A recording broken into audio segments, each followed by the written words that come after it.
join the lobby just as it was readying up, but there we are, a little in-depth view of what the race weather is. And we've got dry Q1, dry Q2, dry Q3, and the race is going to start off dry, but I can see that it's going to rain at some point. From oversteer, come in and let us have a look at the setup. You will get oversteer if the rear tyres lose grip before the front. Usually this will be coming from a lack of rear downforce or an overly stiff rear suspension, but a little tweak. Yeah, cheers, Jeff. I don't care. I don't care, Jeff. I don't care, Jeff. Leave me to it. Leave me to it, Jeff. Camber or towing retire. Can also help with this. Let's just retire in bits, because I don't know why I'm in here, but I am. Anyway, SLR streaming. We had SLR co-coms racing last night. Today we've one-upped that and have SLR streaming involved in the race for some reason. It's just what we want to see. That is wonderful. I'll be careful to make sure that I drive around as slowly as possible on the first lap and not cause anyone any trouble, but anyway. Hello. Division 1 last night was an interesting race. I think it only had about 9 finishes, but it was certainly a good one, and the winner in the end was SLR Van Dorn. Of course, that is subject to penalties, and LP Smoke was in P2, so probably going to be one of those two who ends up winning that race, but both of them had fantastic drives, of course. And that race was really just kind of one that illustrated the importance of strategy. Myself, Van Dorn, and Clock, among a couple of others, went for a pit stop for the hard tyres after about lap 5, and they kind of went to the end, no real trouble, but others stayed out under that safety car and had to make a lot of time up near the end of the race. So Spain is certainly a track that is completely unpredictable on this game. It seems like the medium tyres are the only tyres that really work well here, so how is that going to affect this race? Only time will tell. But anyway, Jaylee Menz is our first person to set a lap in Q1. As he takes the first chicane, takes a decent amount of curb in turn 1, but does not really touch the curb at all in turn 2. Then tries to hook it round. You want to go as tight as possible in turn 3 before braking just underneath the shadow. 21.4, pretty tidy first sector from Menz, as he's now approaching the tricky part of the middle sector. This corner here is quite difficult on traction. You see Jaylee Menz takes quite a long time before he gets on the power, but goes through there nicely. This middle sector chicane, you can take a lot of curb, but if you take just a smidgen, then you will spin. It's a bit of a weird one. The more curb you take, the more stable it is, but he navigates it nicely, and he goes through the fast right very nicely. Not flat on this game, I might add. Now he approaches the third sector. This corner here, this long right, feels like it goes on forever. You've got to pick your traction and pick when you're going to go on the power, pretty much blind, and you might risk running off the track before approaching the final chicane. Goes a little deep there, Menz, as you can see. He's kind of compromised towards the end of his lap, but it's still a reasonably tidy one for Q1, as it's a 1:16.7 from Menz. Not a bad effort, as we see what Ski Man manages behind. Ski Man, of course, making his debut in Division 2. What about the next driver to set a lap? The Alpine of Drastic Blaze. Was looking about a tenth or so off Menz, and obviously Menz made that mistake in the final sector, but instead Blaze invalidates his lap, and we'll have to go again. Although you can do back-to-back laps around this track, so should be no major issue. Ooh, as Hypers has had a moment. I'll have to go on board with SLR Hicklin to see Hypers somewhere in the wall. Must have lost it out that fast right. It's so easy to do here, and that's Hypers out. Interestingly, Hypers, because his car number was lower than SLR Streaming's, is going to be starting behind me in this race, so I'll make sure to get out of the way of him pronto. But anyway, the driver on board with is SLR Hicklin, the the Aston Martin driver. Goes P5 at 117.8. Showed a bit more pace than that in the last couple of rounds, so I expect a bit more time in him. And speaking of Jaylee Menz and a bit more time in certain people's laps, Jaylee Menz has improved by 3/10. I said that was time in the final sector, and he's clearly found it.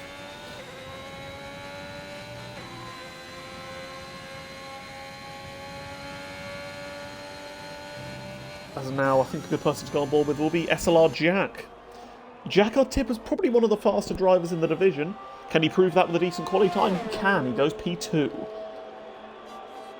As Drastic Blaze slots in P4 after kind of getting himself together after that invalidation and setting back-to-back laps.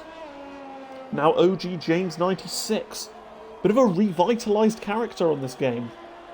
However, that is not really a revitalised lap. He'll certainly have to push again with a 1:17.5 as Drastic Blaze just beats Menz and goes into P1.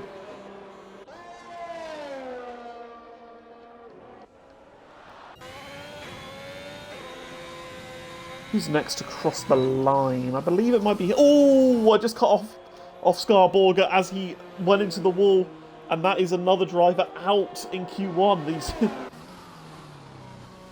These crashes are coming thick and fast. And, well, with 3 retirees in Q1, that's really a bit of a tricky one in terms of, well, a bit of an easy one, I should say, in terms of getting it through into Q2. Just 2 more retirees, and all of a sudden you don't even need to set a lap to get through. Oh, as Jack has done back-to-back laps and has gone P1.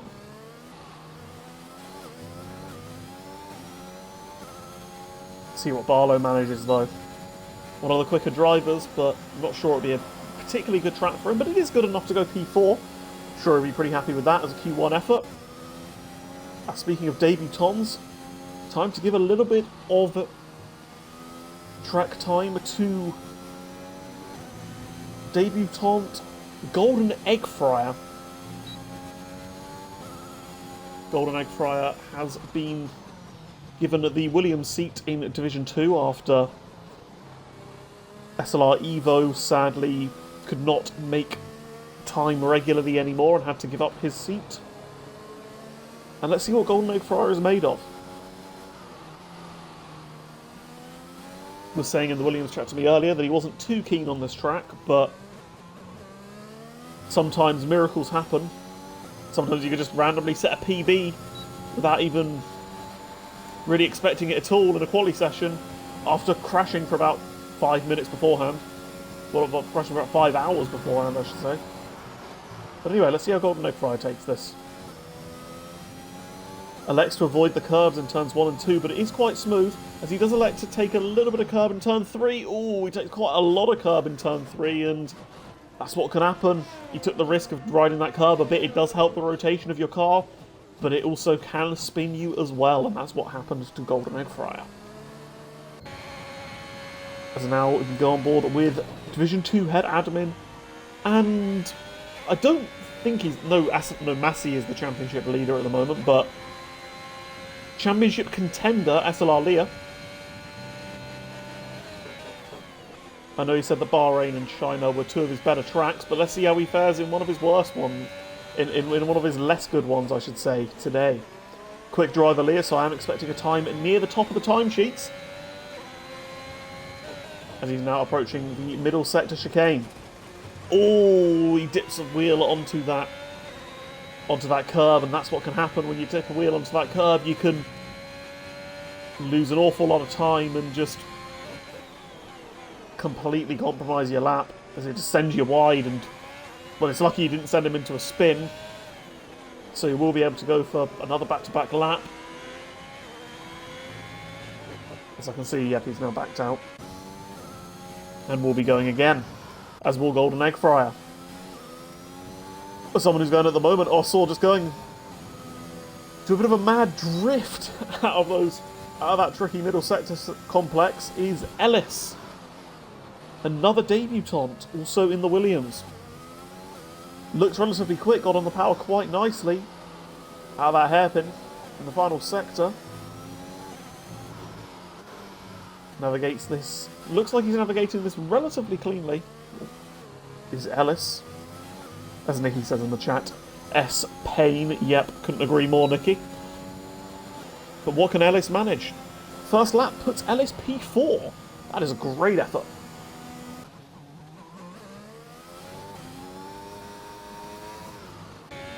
It's yellow flag as someone's gone off, and it's Hicklin has gone off in the middle sector.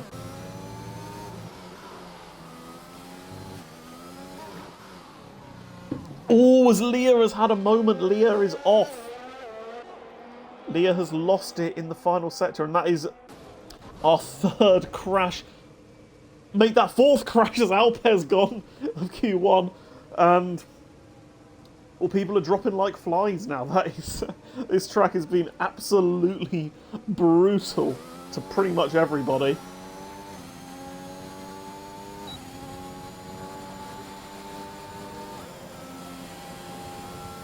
And basically now, anyone who beats Alpez's lap time is definitely through into Q2. You still need to beat the lap times of the guys that have crashed to be able to progress ahead of them, but once you have, you are through. So everyone from SLR Teddy up is definitely into Q2.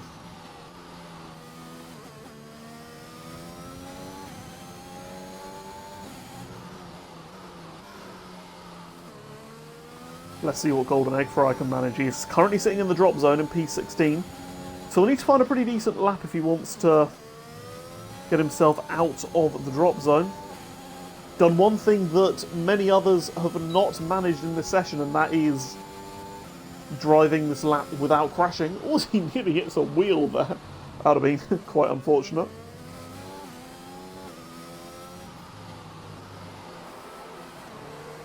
As Golden Egg Fries is going through the final sector. Don't know if that's a bit of nerves there, as he's gone quite tight. But it still looks a relatively clean lap. Is it good enough to get Golden Egg Fryer definitely through into Q2? I think it will be. Yes, it is. It puts him P7, and that is Golden Egg Fryer through into the next part of qualifying.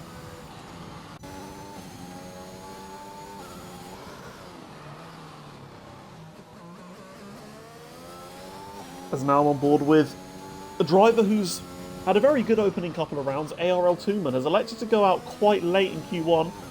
Obviously feels like he wants to save some sets of tyres and capitalise on track evolution. Does Tooman. This is about a tenth up on what Golden Egg Fryer managed in the first two sectors combined. Now approaching the very tricky final sector is Tooman.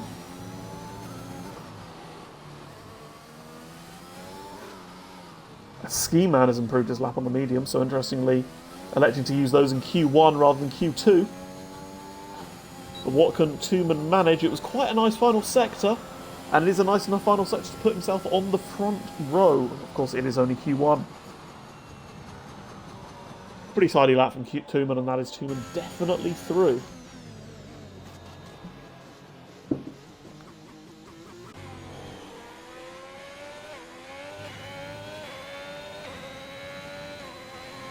As well, with 4 minutes left of Q1, very few people haven't retired.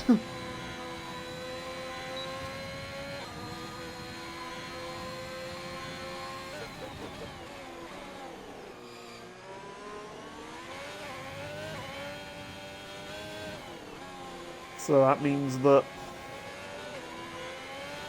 So that means that, well... pretty anticlimactic end to the session.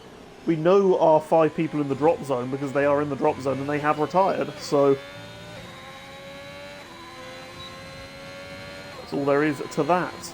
OG James is elected to go out on a new set though, and Ski Man's improved on the mediums up into P5 with a 16.4. Pretty tidy lap on the mediums that actually.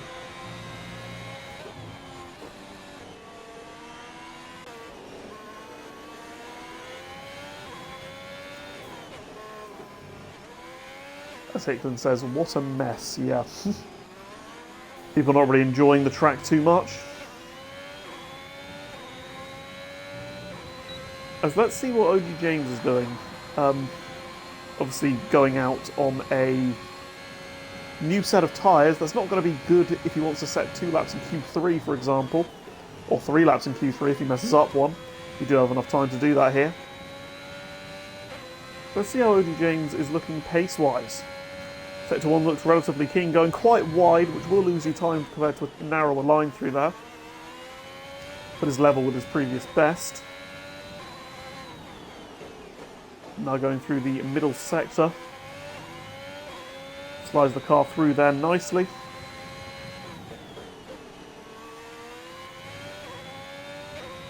This is very, very cautious in that middle sector chicane. It is one for big moments potentially.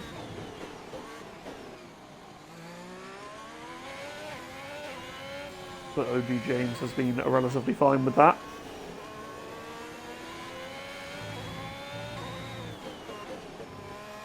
This is now, as he's now coming through the final sector.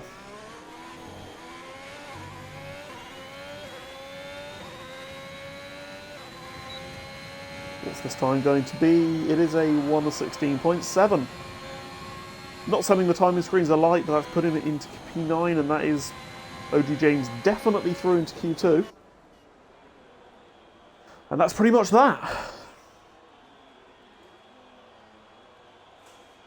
Everyone currently can just retire and they will be through into the next part of qualifying.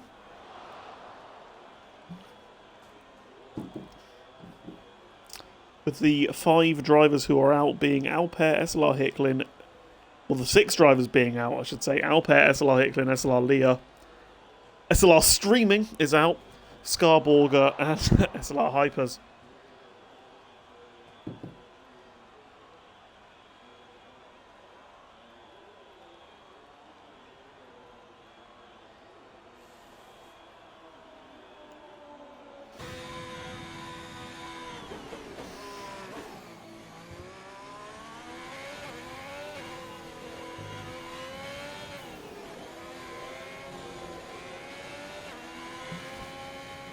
As now we're just waiting on OG James to retire, and that can be the end of the session.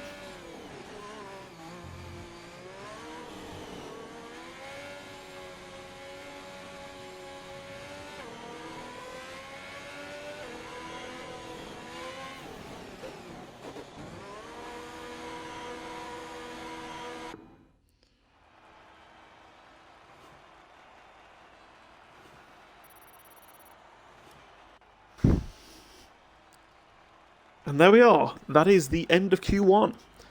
Let's move on to Q2. Who's looking quick for pole? Potentially Ski Man, potentially Jack, potentially Tooman, potentially Zach, who got his lap in early. But truth be told, pretty much everybody is looking quick. And yeah, like everyone from Teddy upwards, P12 to P1, is retired. No, is in the 116s, I should say. Is in the 116s.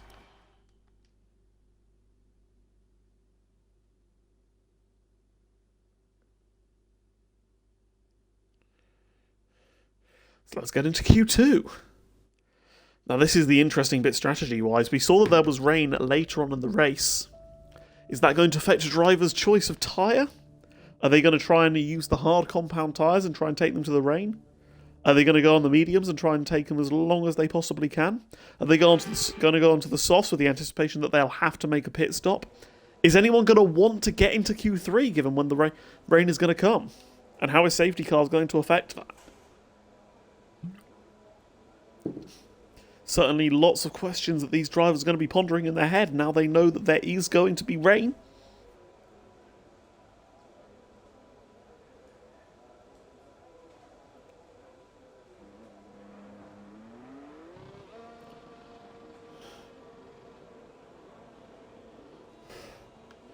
But anyway, let's get up the detail of the tyres chosen, and let's see who the first person out is and what tyres they are using.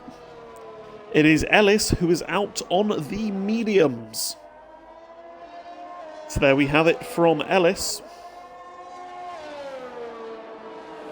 And Ski Man is out on those mediums that you use to set a lap in Q1 as well, so it's a bit of an interesting one.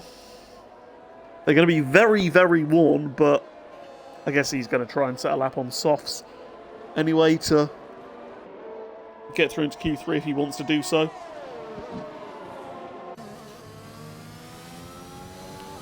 But yeah, let's see what Ellis can do.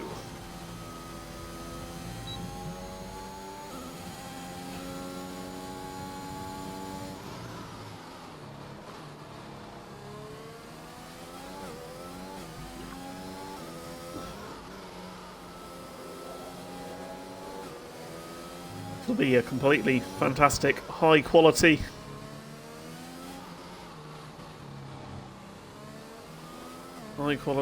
It's going to be a completely fantastic, high quality lap and high quality commentary as we're getting on board with Alice's lap. Approaching turn 1, you can see those grandstands on the left. I don't know why there's so many people going to the Spanish Grand Prix. It's not exactly the most exciting track in the world, as Alice brakes just at that piece of concrete which can launch you in the air. Takes a decent bit of curb in turn 2, but runs out fairly wide in turn 3. That is going to allow Alice to get a little bit faster before turn 4, though. It's the 21.7 first sector. Not too bad, considering it is the mediums. The delta is about half a second between the softs and the mediums here, as Alice is navigating the Williams car through sector 2. Approaching that middle sector chicane. Does elect to use a decent bit of that curb, but does not spin from it, as Alice does a bit of a lift through that fast right-hander. Approaching the end of the lap. 50.4 for the first 2 sectors, so a decent sector 3 will put this lap, I expect, kind of in the mid-116 range, I'd be guessing, as Alice navigates the rest of that second sector pretty nicely. Coming up towards the line now. What is this going to be? It is a 116.4. As Zaki's Beast has crashed and someone else has gone as well. It is ARL Tooman. I don't know whether they've come together or what has happened, but Zak has dropped it and Tooman is kind of in with Zak in that wreckage. a bit of carnage, hopefully. There isn't too big a damage to Tooman's car. It doesn't look like he's got a bit of front wing damage, but it's going to be completely fine as it will be repaired in the pits.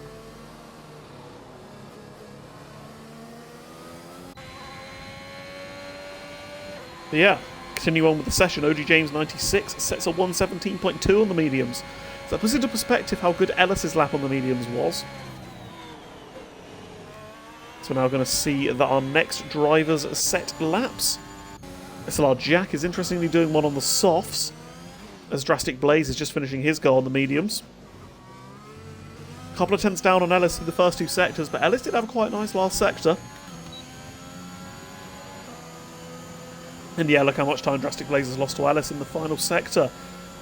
Can only manage P3, but is still ahead of OG James and ZH Acids. And with only 3 casualties going to be this session, that could be enough to send him through.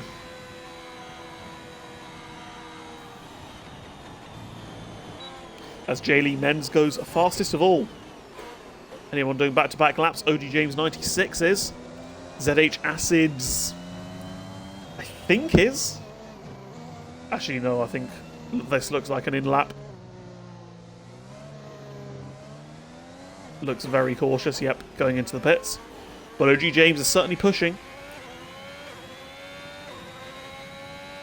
Can he improve on his position? He doesn't need much to gain a position over Drastic Blaze, but cannot find the time. Tooman, interestingly, did not get any damage from that. Certainly very, very lucky, but has set a lap on those old softs. Good enough for P7, but it is a 118.3. So I expect that's got quite a lot of time in that. Well, I mean, he used no ERS on that lap, so there certainly is a lot of time in that. Now let's see Drastic Blaze. Has he improved on his lap time? Ever so slightly, yes. But it is still a whopping 8/10 gap between Blaze and Alice, and that is kind of remarkable, really.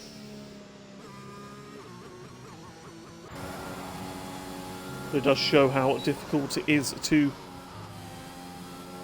set laps on these tyres around this track.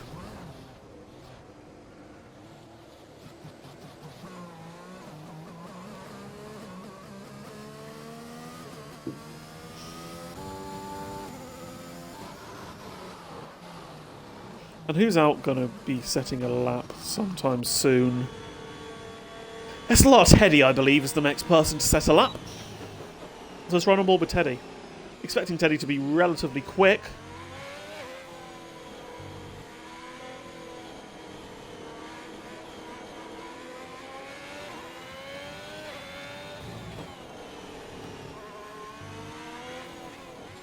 And let's see whether I am proved right. There is quite a large gap between P3 and P4, as I've just seen Barlow completely miss that. Barlow set a 1:16.4 to slot himself just behind Ellis. So that is another. So Barlow is another driver who's got a decent bit of pace. Anyway, let's see whether Ellis can get close. Let's see whether Teddy can get close to that. Again, electing to take that bit of a wider line before cutting back a bit in sector 1.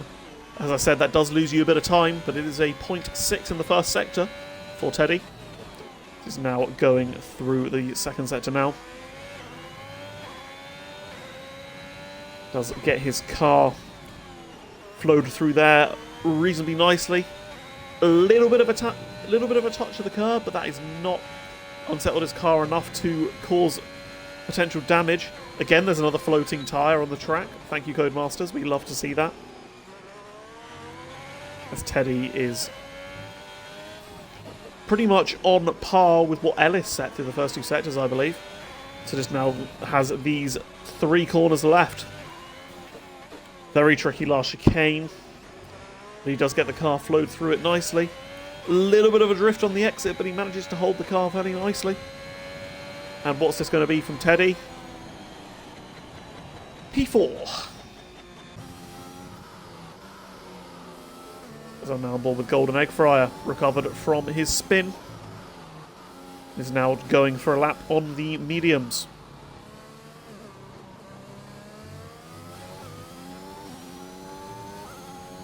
What is this good enough to put him? It is good enough to put him P4 with a 1:16.8. I know Golden Egg Fryer will be very happy with that one.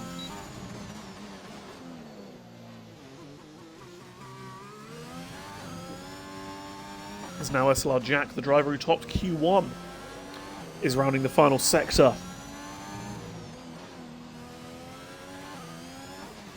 Needs to gain a bit of time, and as I saw he was about a tenth down on what Golden Egg Fryer managed in the first 2 sectors, but it does look like quite a clean final few corners. Whereas it's going to put Jack, it's going to put him P5. So there we have it, that's all of the medium tyre laps, except for Tooman and Lofty actually, set for these drivers. Oh, and Legend as well, just noticed that. Legend is sticking with the softs.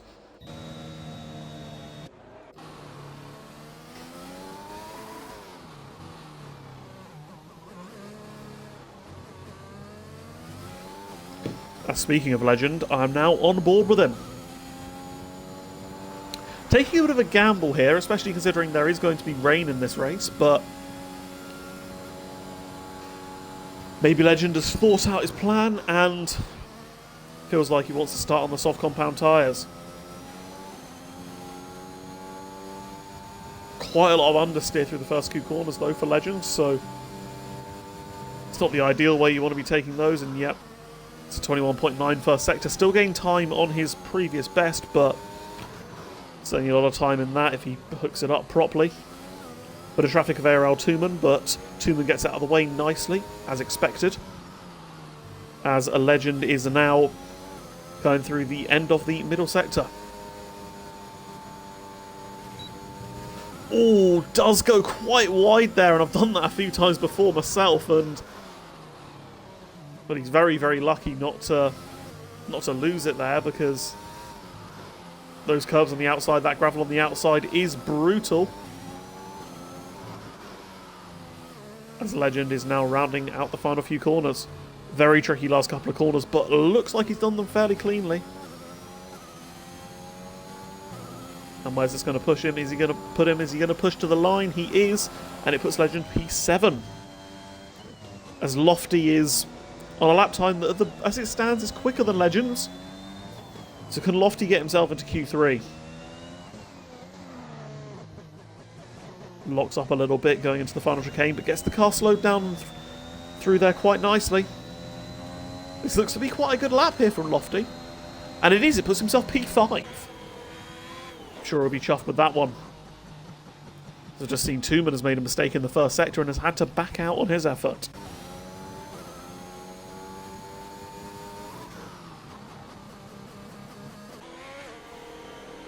As OG James is peeled into the pits, Lofty is fully backed out, and Jack is out on the same set of mediums. So the next driver to watch, I think, should be Tooman. But he's given himself quite a lot of pressure here, he has, because there's 3 minutes left of the session. He's currently sitting P12. Unless maybe he doesn't want to go through into Q3 and wants to try taking the hards all the way to the rain.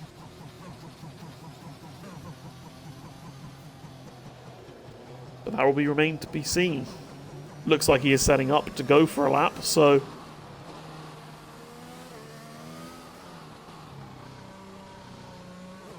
should be good. Should be good to go for one, and he is.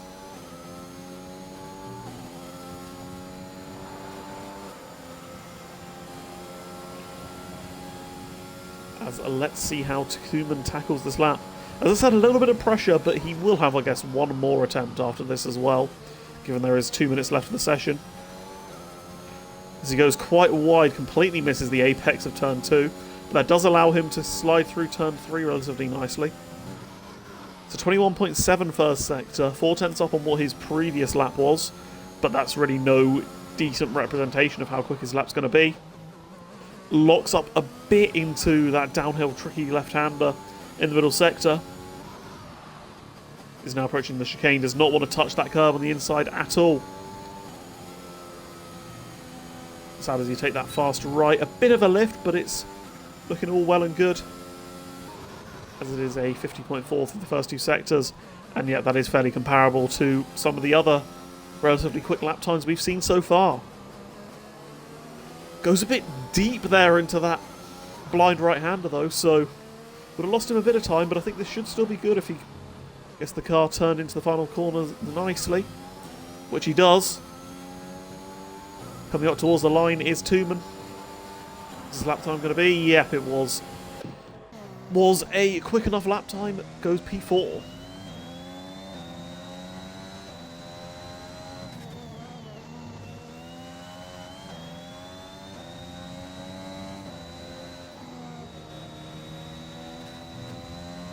As now I'm on board with ZH Acids.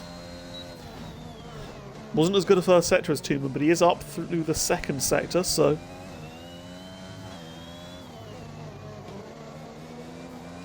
how's this going to be in the final few corners? As Jack, I think, has improved on his lap. Puts himself P4. So that's definitely Jack through. But what can Acids manage? Acids goes P11. As OG James looks to have made a mistake after going for a lap on the softs. And Drastic Blaze goes into the pits after thinking about a soft effort himself. And look at that, Drastic Blaze and ZH Acids, I didn't even notice that, set the exact same time. And as I just realised time is up in the session, OG James going slowly means he is out. ZH Acids going slowly means he is out. And there we have it, there's your top 10. Menz, Ellis, Barlow, Jack, Tooman, Golden Eggfryer, Lofty, Teddy, Legend and Blaze. But I completely did not clock that. Blaze and Acids on the exact same time. Don't know which one of them will be the happier. Acids obviously is going to have that free choice of tyre, but Blaze is going to have that track position, which could be more important.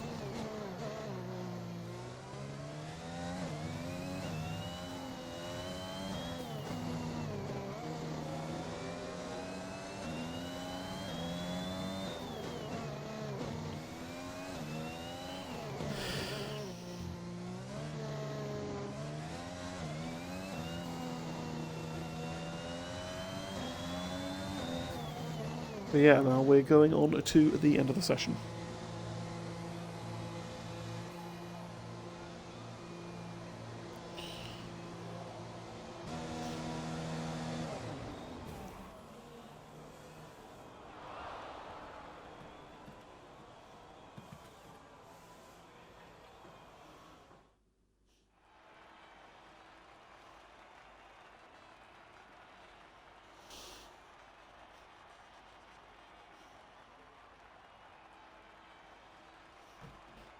So can we have in the chat, who do we think is going to get pole position? To me, I think this is too tight to call. I'd say probably at least 5 drivers are going to be in contention for it. And what will the pole time be?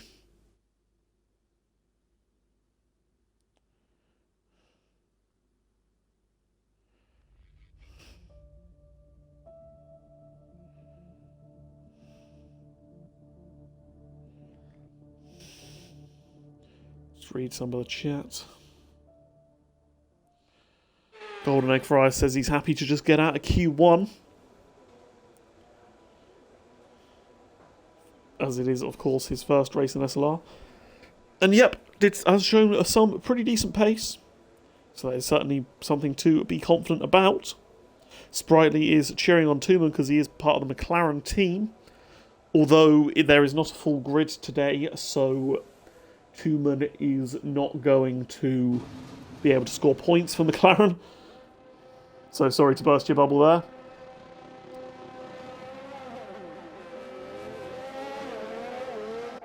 Who else do we have in the chat? Panther had said Vamos Lofty. Fempest says Tooman and Zach is beast coming together. What a day. So, yeah, boo.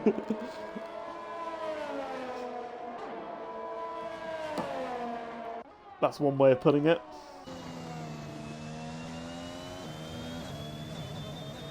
But yes. There we go. Personal shout-outs I would give to their Q3 appearances are Drastic Blaze. I know as he uses a controller, he's going to be a bit stronger in China than Spain, but nevertheless has shown some pretty decent pace to be able to get into Q3 on Spain anyway. Even though I'm sure it's a bit of a weaker track for him compared to China. SLR Lofty, first Q3 appearance of the season, I think. Was not enjoying the game too much, but now has found a bit more pace and is looking good for a decent qualifying position. And of course, Golden Egg Fryer, his first race in SLR and into Q3. But anyway, here we are, Lofty, the first driver to set a lap in Q3. Approaching turn 1, uses a little bit of curve on the outside. That is going to slightly open the corner out. Oh, but he is spun. That's going to completely compromise his lap. So the next driver to come past is Drastic Blaze. Hugging the inside as much as he can before opening his car out for the rest of that first sector. 21.7 through the first sector. Kind of see how someone else following does. Completely missed what Ellis's time was. Let's see what Menz's was. Menz's is a 21.3. I think he's going to be one to look out for.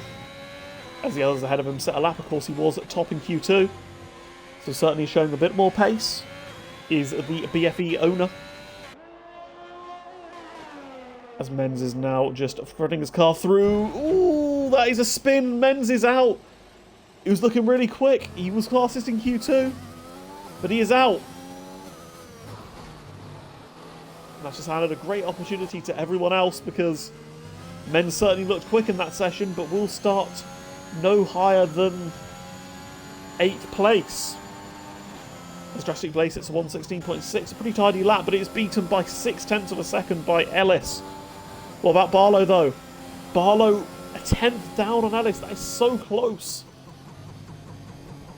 As Tooman, I've seen, is backing out as he's clearly not happy with his lap or made a mistake.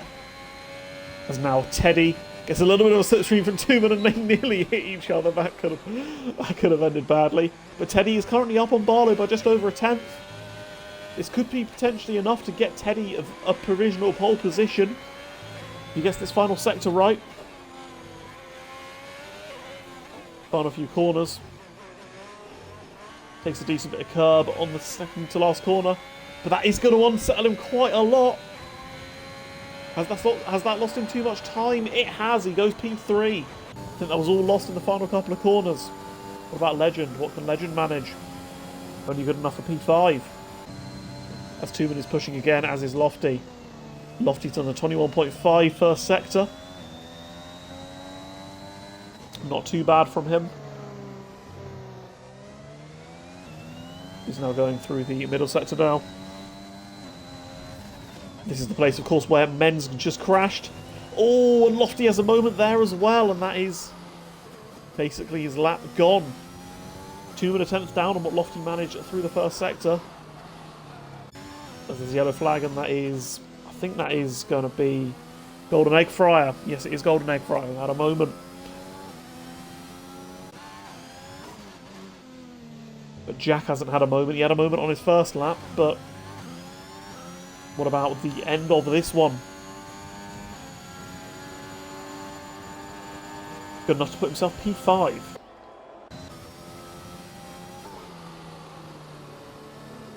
So now cut on board with ARL Tooman. Currently sitting P9, of course, as he has not yet set a lap. Or not yet set a representative lap. I've seen Legend cut the final corner to try and get out of Tooman's way so he doesn't give him dirty air through the final corner. As Tooman goes P3, so even with that first sector that was a little bit down, he still manages to go P3 as Teddy is elected to retire in the pits.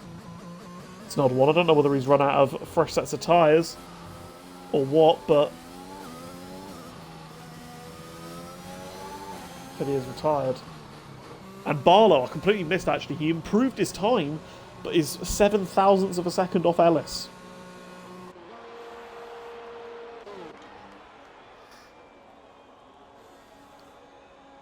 And what I think is quite interesting here is that you compare this to last week, and of course the week before as well,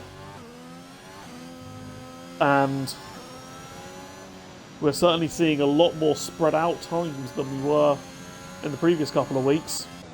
Certainly a track that is catching some people out, and a track that is very, very hard to hook up a decent lap.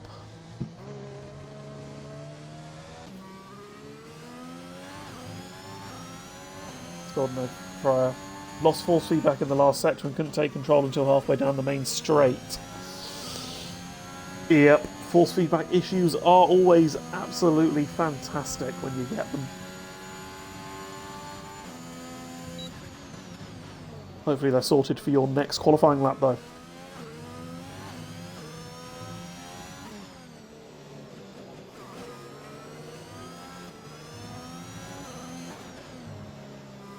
But yeah, speaking of the next qualifying lap is Drastic Blaze.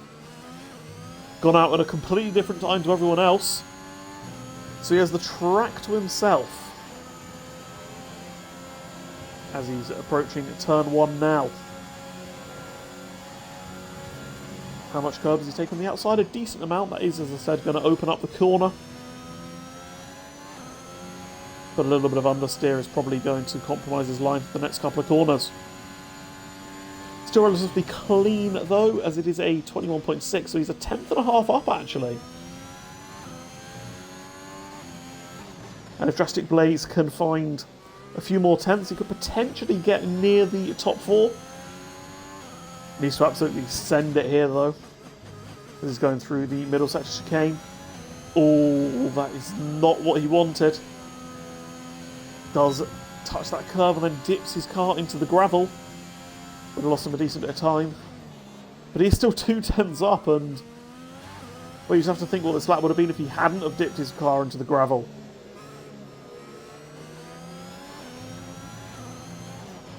Now he's going through the final couple of corners. Of course, as I said, he needs about 4 tenths to improve. But it is quite a clean last sector, so has he found that time? Is he going for another lap straight after this to try and find it? He has, he goes P4, and I tell you what, if he can get that middle sector right, Drastic Blaze could be on for a much better position here.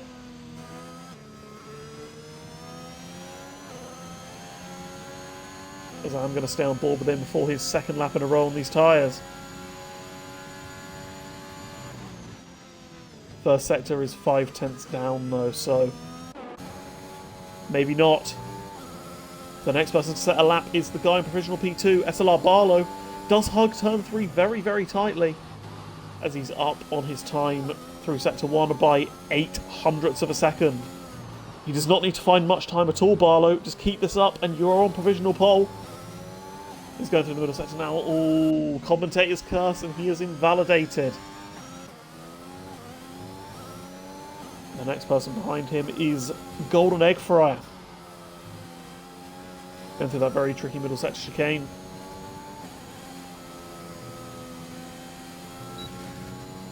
As he navigates that fast right very nicely. Sector 2 split. He is 5/10 up, and it was the final sector where he lost 4 speed back.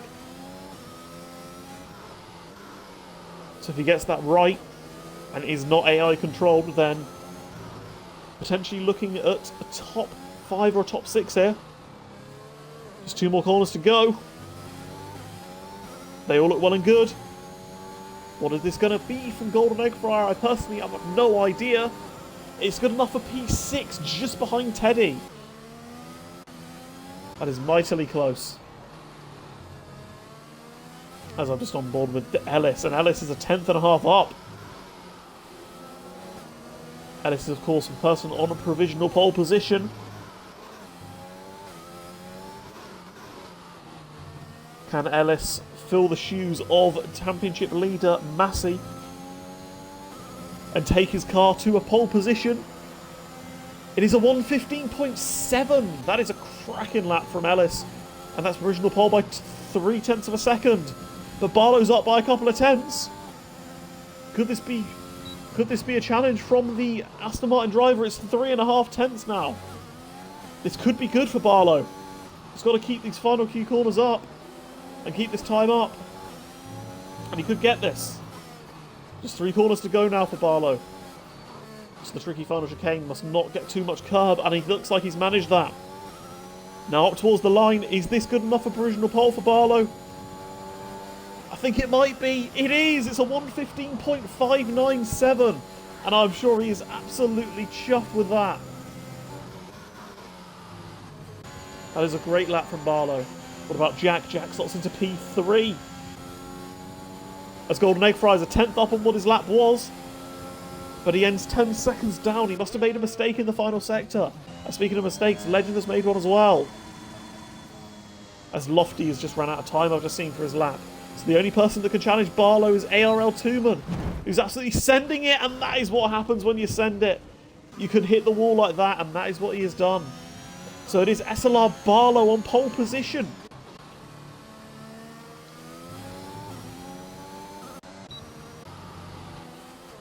What a cracking lap there from Barlow. It looked for the world like Ellis had had it. Improving his lap by 0.3, of course, but Barlow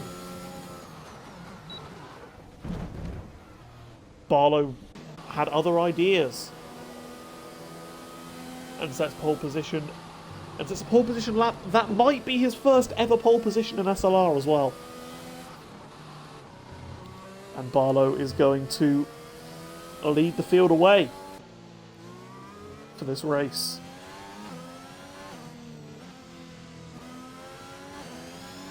I'm sure it's going to be a relatively popular one. But yeah.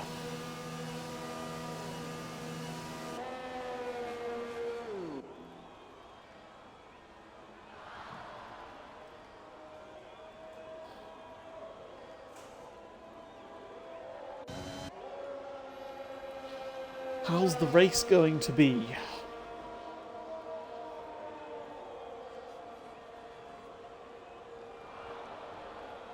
Can Barlow convert this into a victory?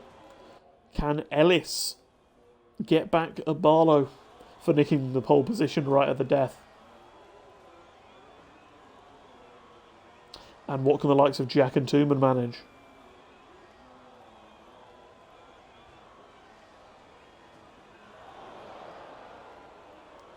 This is a great prospect for this race. And of course there is going to be rain in it as well.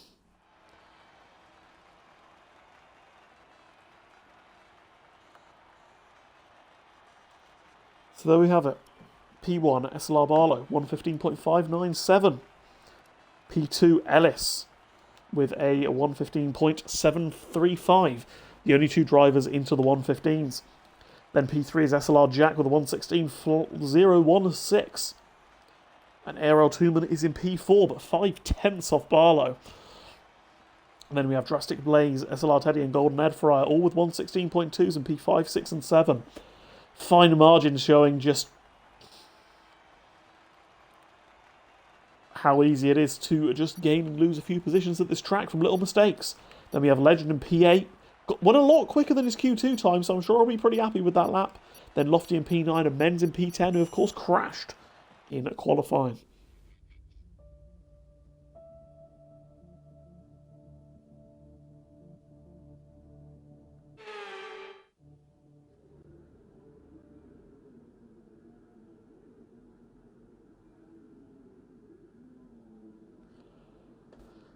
As now we're in the race, I've just got to remember not to ready up early, as I don't want to disrupt the entire session. I don't know what the punishment would be if I was to ready up early and disrupt the lobby. But yes, here we go. Oh, Ellis is disconnected. It's not good. I'll have to get Ellis back in.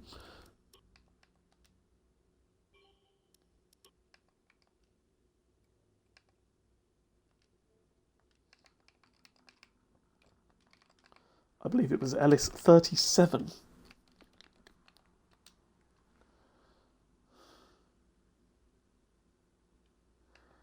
Actually, I can't remember. This isn't the account with the driver game tags, but yep. Looking at the weather here, we have sunny into cloudy into two little indicators of rain.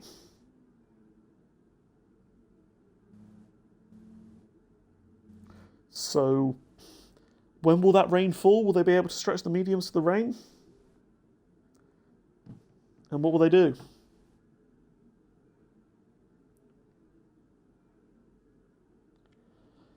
If you want my personal strat for this, I'd put on a set of mediums and see how long they go. They go longer than 16 laps. Smoke took them 23 last night. Am I in game chat? Yes. Sorry to everyone in the lobby who might have just heard my voice coming out from game chat.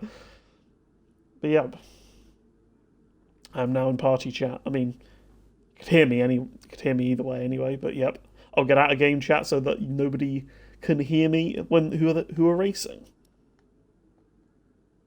Actually, this is the optimal strategy. If you want to see the absolute peak strategy, it is a medium, hard, soft, soft, soft. That is the absolute best option. Or alternatively, you can go for a medium, hard, soft, soft, medium if you wanted to. Lots of options. Medium hard, soft, medium soft. Medium soft, soft, medium soft. That's a pretty decent option, that is. That ye old 4-stop strategy. But anyway, in all seriousness, I'll try and take mediums as long as they possibly go and try and see if they can last with the rain. If they get quite close to not being able to make it, then just bolt on a set of softs and the softs will be good in the initial rain period.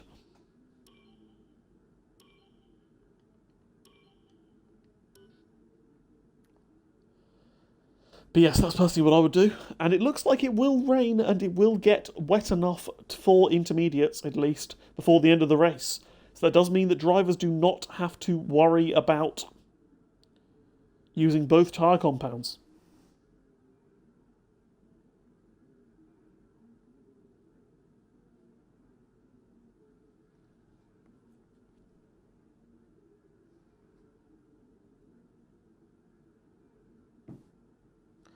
as I'm waiting for someone to ready up, and I've got to drive around the formation lap without hitting anybody. Just going to check what assists I'm running just to see how I need to drive. I don't know what assists SLR streaming runs.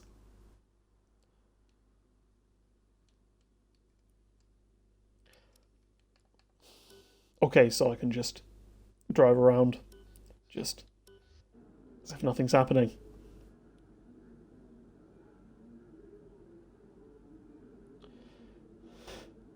I'm going to miss the start of the race. That's a bit annoying. Don't really want to retire on track. I don't have to retire in the pits lap 1.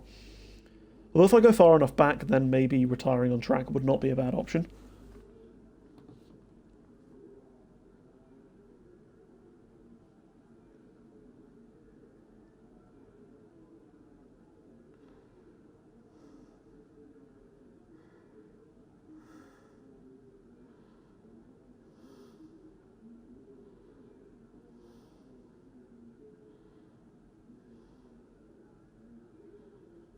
As now we have the countdown for the start of the session. And let's see what everyone is on. A lot of people going for the hards, and yeah, that's a reasonable option. It's the safest option. Suddenly I have... Oh, there we are. I do have in-game volume now. And this is slightly terrifying.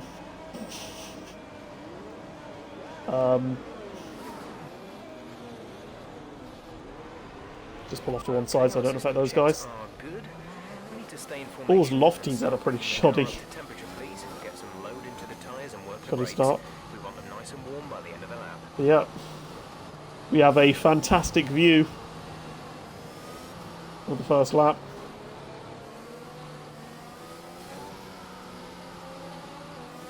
Oh, Ski Man has gone off on the formation lap, and that's not good. It's not good for Ski Man. No rain currently expected.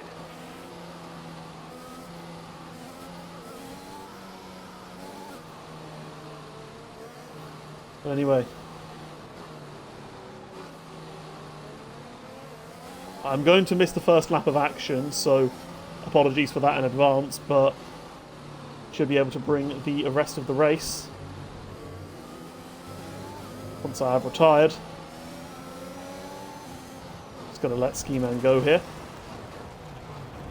Oh no. That's not gone well.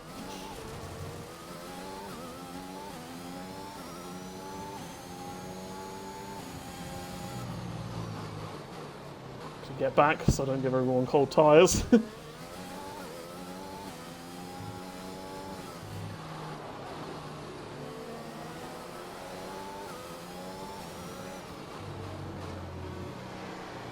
There we are, that should be fine. Some people are having little moments towards the end of their lap. But everyone has got through the formation lap without being... yeah, without retiring. That is good. Sam, you know we want to go back to Div 2, but racing while doing comms. Come on, mate. Sam for driver of the day for multitasking. Yes, I agree. But anyway.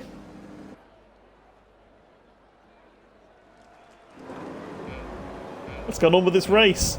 The 5 red lights are out. And we are away! Is anyone going to come and crash into turn 1? Looks like Lear's had a pretty shoddy start. He's down to P18. That's all I can see, really, as someone is trying to lunge it into turn 1. Oh, this cannot end well. Is it ending well? Is it ending well? Everyone's okay? No, they're not. Oh, my God, there is a massive crash. There is an absolutely gigantic crash. Don't know if anyone is out. I think Legend and Hypers have spun off, but I'm missing all kinds of things here. There's been an incident on track resulting in loose debris. Fortunately, the marshals have managed to clear it up in time, and there are no plans for a safety car right now. There's no plans for a safety car, but anyway. Hypers and Legend have gone off. I've got to make sure that I come in the pits behind Legend because Legend, of course, is in the Mercedes, so try and be fair to him. But there's going to be a lot of people boxing lap 1 for damage. But yep, it's going to completely just pull off here and try and make sure that Legend gets past completely fine.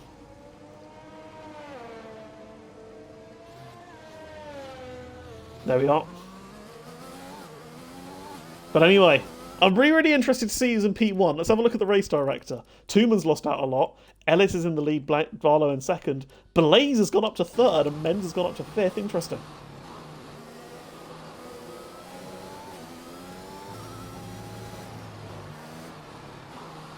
Yes, this is rather unorthodox, it must be said, this method of commentating. As there we are, Legend. Oh no! Legend and Hypers have hit each other going into the pits. That is also not what we want to see. I don't need to be told to engage my pit limiter. Thank you very much. But anyway, I'm in the pits finally. Retiring from the session.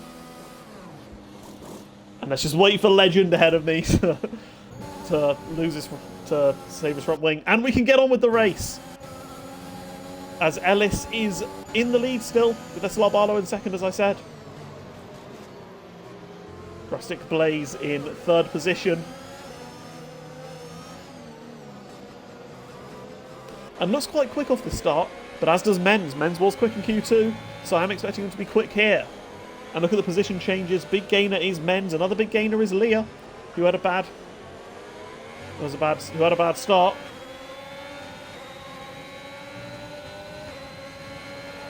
But clearly had a good end to the lap 1. But here we are, Barlow on Ellis. Ellis did take that position as there's yellow flag in sector 3. I'm not sure what that's for. But anyway, speaking of making moves, Barlow has had to turn attack into defence. As Leah has left and Leah is disconnected, apparently. I will invite him back.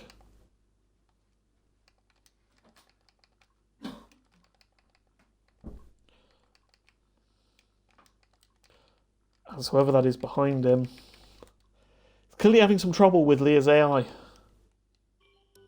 Yeah, there's an invite back.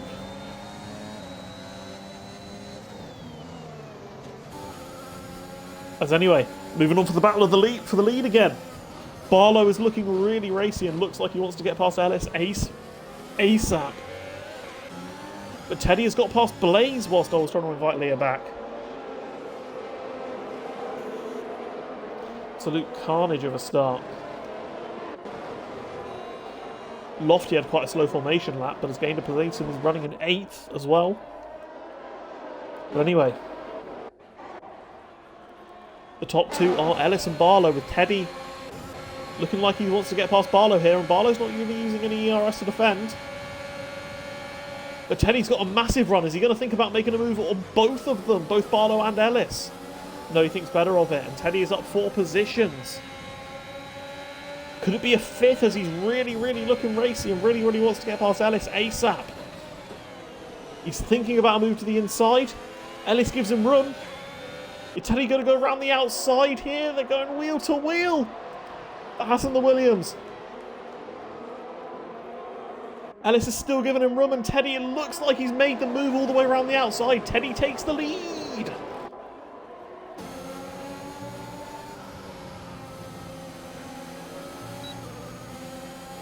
But Ellis can be calm and just be patient and might be able to make a move on Teddy on this next DRS straight. Teddy's rinsed a lot of his battery to do this, but he might have the pace to be able to do so. As the top 7 are all in each other's DRS, it is barnstorming start to this race. As a yellow flag, I think that is either Lofty or Acids having the moment, one of the two Alpha Tauris. Anyway, Teddy sets the fastest lap of the race after that overtake, after those overtakes, I should say. Speaking of making overtakes, Jaylee Menz on Drastic Blaze. They're going wheel to wheel here. And Menz takes the position. Menz up 6 as well, another big driver with a lot of gains.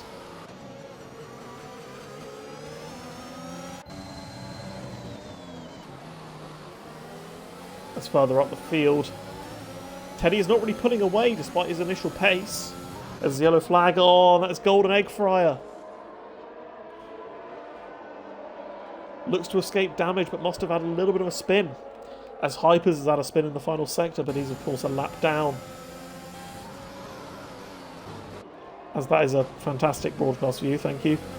Don't know why we're just seeing the rear end of Ellis's car, but it's what it is.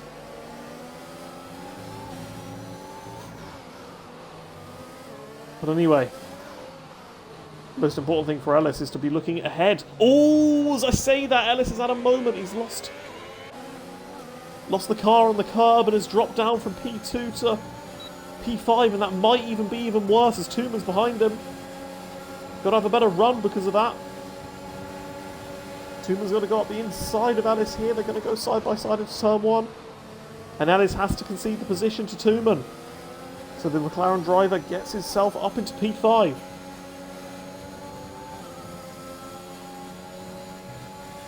Disaster for Ellis, who was looking like he was thinking about psyching up a move on Teddy. But instead that leaves Barlow back in P2.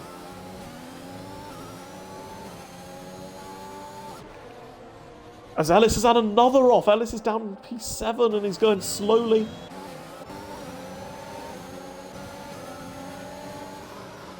Drop behind Alpe, drop behind ZH Acids. Alpe's up 7 places.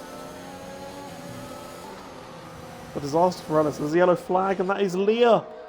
Leah has gone off on his hard compound tyres and is doing about a 5-point turn to keep himself going. And yeah, this track, I mean, after qualifying, I thought it would be a lot of carnage, and that's certainly what this race has brought.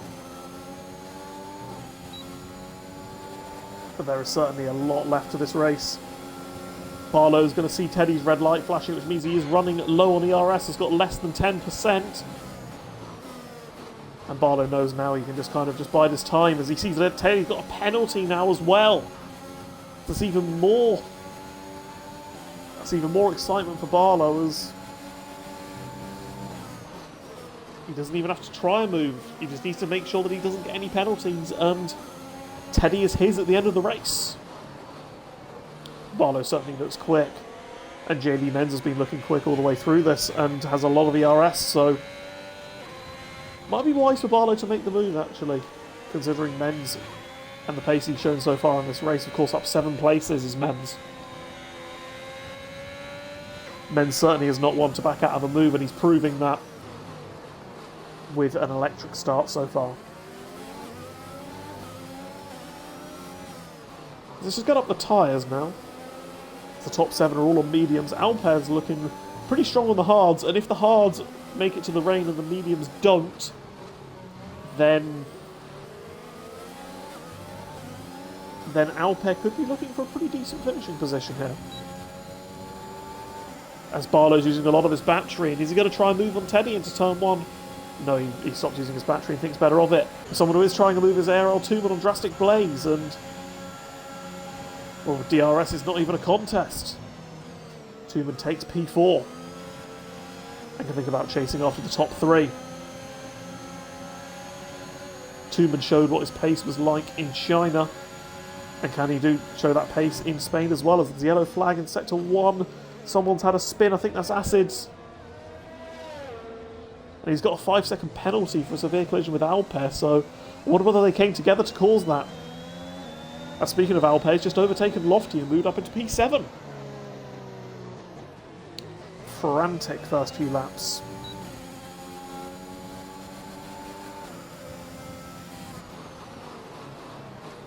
And the battle for the lead is still looking frantic as well. Barlow, as I said, he's just got to bide his time behind Teddy. Teddy's got decent pace, so at the moment there's no massive need at the moment for Barlow to overtake him, considering that Menz isn't gaining massively. Although, as I say that, Barlow makes a big mistake and might have even lost DRS and brought Menz into his DRS. So the 2-way fight becomes a 3-way fight at the front.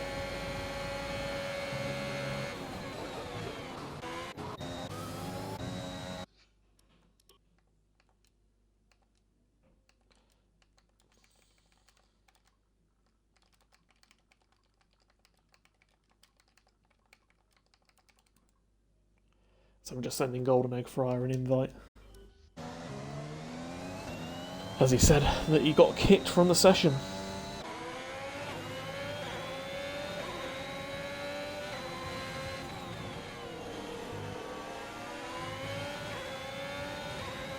But anyway, the battle for P1 is now the battle for P2 because Teddy's kind of scampered away. Oh, there's a yellow flag and that is Drastic Blazes round. And oh god, this is going to be horrible.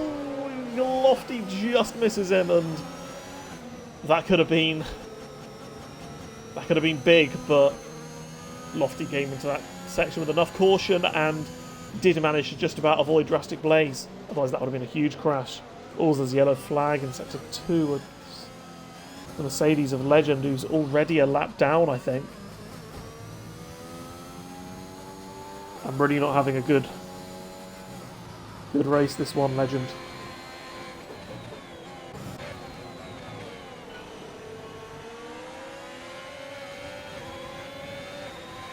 And Barlow's mistake has completely changed the perspective of this race.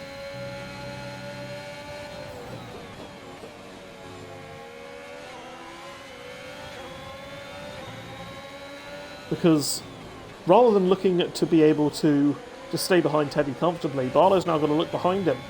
Menz has 100% of his battery and isn't really using any at the moment. He doesn't need to.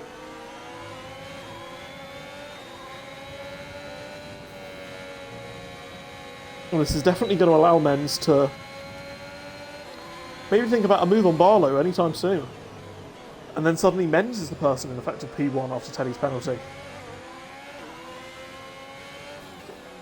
Menz is driving very, very smoothly and very, very nicely at the moment, so looks quite comfortable, but might want to get past Barlow. As there's a yellow flag, and that is Tooman has had an off. And if you have a look at that, he's right next to a gaggle of cars and has to get on the track after a couple of them have gone. As now OG James is thinking about making a move on him, and as he did, Scar Borger suddenly appears, and Scar Drastic Blaze appears as well. It's suddenly like a 4 or 5 person fight. And Alpez off. No, he's not. Okay. That was confusing. But Alpez suddenly dropped down to P10. And now Tooman and Drastic Blaze are battling it out. As I think that's Ski Man off, but he's quite low down. And we're going to keep on this battle. Drastic Blaze and Tooman. Tooman's trying the up and under, trying the switchback. He's going to think about going around the outside of Drastic Blaze, but Drastic Blaze shuts the door.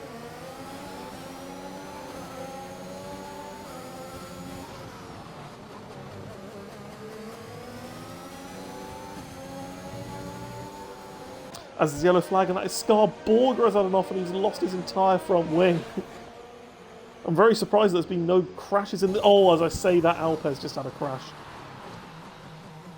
And I think that is a safety car. And it is. Safety car has been deployed. And Teddy's gone into the pits, but Menz hasn't. But Menz is going to be out of the safety car, so there is no worries there. Teddy's pitted, as has Jack. Interesting to see what tyres they go on to. It will rain at some point in this race, so maybe Teddy's going to go on to another set of mediums. That's what I'd do personally. But Teddy goes on to the hards.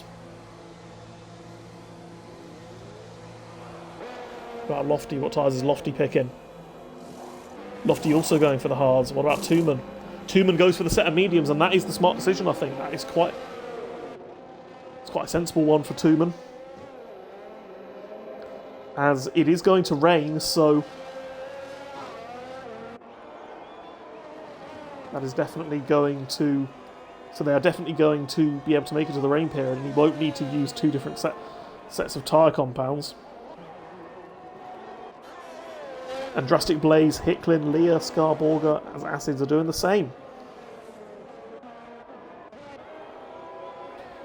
Yeah, I was going to say, before the safety car, the field was looking really, really spread. Menz and Barlow had a massive lead on the rest, but now suddenly... they're both... right back close to the pack again. As they are both pitting now. And I'll be very surprised if Zakis Beast doesn't pit from his hard compound tyres. But what tyres will these guys choose? That's the important bit. I see hard tyres ready for Barlow. And I see mediums ready for Menz.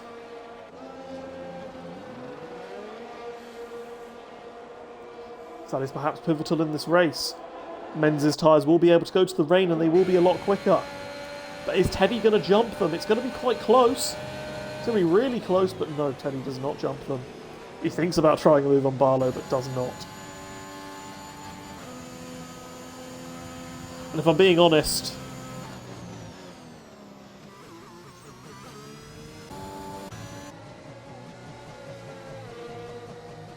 I reckon that Menz is now suddenly the clear favourite for this race. He's on those medium tyres and he can pull a massive gap to those guys on the hards, and they are going to make it to the rain as well. Completely fine. As Lofty is pitted for a set of mediums, so clearly feels like they're the better tyres to be on. And of course, in all of this, we have Ram and Zakis Beast on old hards in P4. Always Acid has retired in the pits. Obviously not happy with how his race has gone.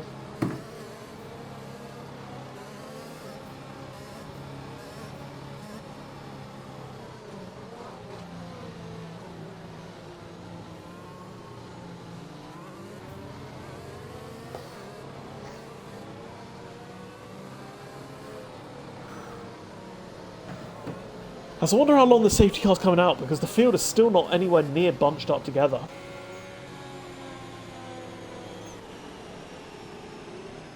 As obviously we have...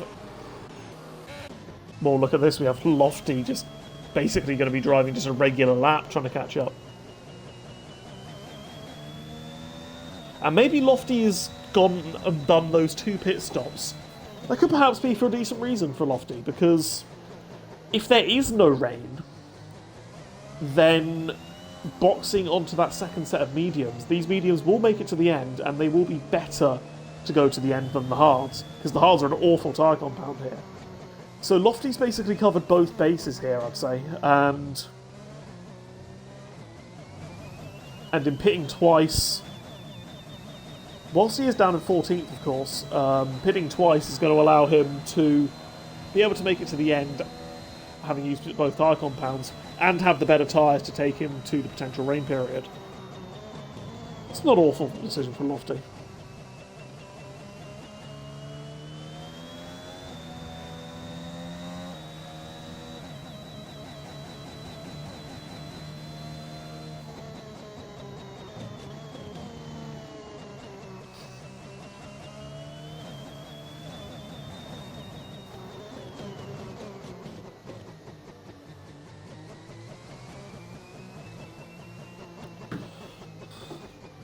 Can we have some thoughts on the chat in this situation?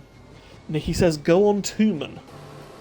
And yes, Tooman got a bit of an opportunity here. He's on the mediums, and Barlow, Teddy, Jack, and Zakis Beast are on the hards ahead of him. Obviously, Menz is also on the mediums, but Tooman should have the pace to be able to get past those guys. As will Drastic Blaze as well, of course, on those mediums, just behind him. As it looks like everyone's caught up to the pack. Obviously, Legend is a lap down. And yeah, we can get on racing once again. Menz is going to be the person backing up the pack.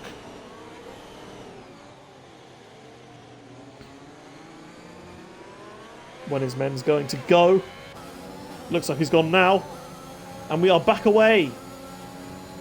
Barlow really needs to think about if he's going to get past Menz, he needs to do it now, because his tyres are going to be so much worse than Menz's initially, as Zakis Beast has dropped down behind Jack and Tooman.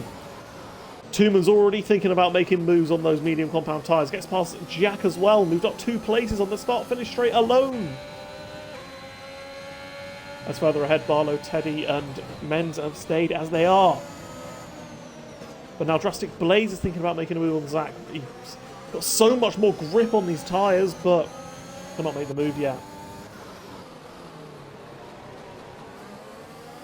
This is the yellow flag, and that is just the yellow flag in sector 3. Well, the ski man's gone. I assume he retired in the pits.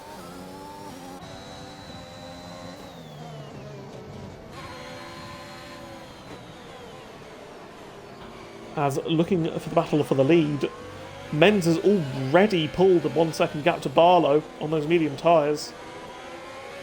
That's what I was saying, is that the hards are about half a second to a second lap slower than the mediums when you first use them. So Menz putting that gap means he can just control this race. He doesn't need to push too hard on those mediums because they are a faster race tire than the hards. But of course, if the rain does not come, then Menz is potentially going to be dropping a long way down. As OG James and Hicklin are battling it out, and OG James has made an overtake on Hicklin. He's on the hards, but Hicklin's on the mediums. It's a great move there from him. And they're still battling it out, giving each other plenty of space. And OG James keeps the position. Hicklin thinks about making another move, but can't quite manage it.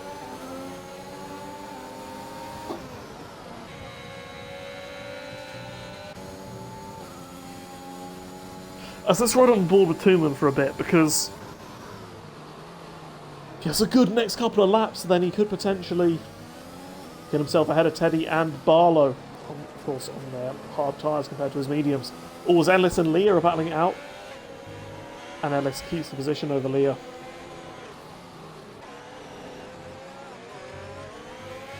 As we now enter lap 17, there's his yellow flag. Who's that? That is Hypers has gone off and he has lost his front wing.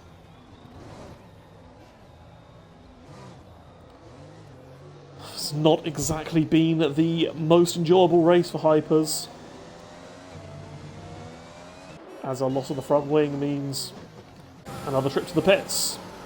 As Ellis and Leah battling it out once again, and Leah takes the position. Moves up into P10.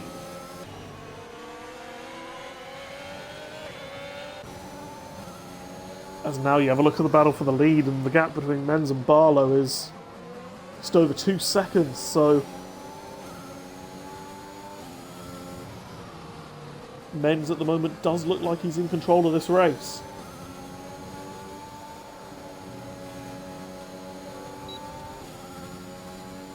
As Hypers is going for a set of softs, probably just wants to set a fastest lap or something. And Tooman has caught up to Teddy and Barlow. I said it would happen. But overtaking is going to be a very different thing to catching up to them. He's got a lot of ERS, does Tooman. But of course is going to have Teddy with DRS ahead of him. Who's of course in the DRS of Barlow. So the DRS is not going to be an advantage, but it is going to be an advantage for Teddy. And Teddy's going to go down the inside of Barlow. They're going to battle it out through turn 1. But Barlow oh no! Barlow has spun it and he's hit Tooman. Tooman is out. Barlow is... oh, there's Tooman's car is in the middle of the track.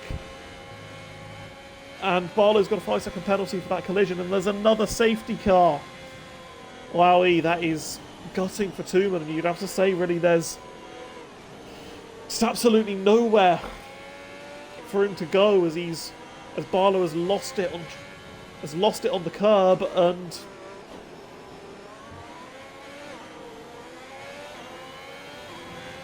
Teddy's been able to avoid it, of course, and Tooman behind had nowhere to go, as there's loads of drivers getting penalties for ignoring yellow flags and all kinds of stuff. But wowee, that gap from Menz to the rest of the field has now just completely gone down, and one of the main contenders in this race, two of the main contenders in this race, are way down. Tooman's out of the race, and Barlow is in P12, and I don't know whether he's got any damage. There's no front wing damage, but there might be damage to the side pod, as it was a fairly hefty whack that he got from Tooman.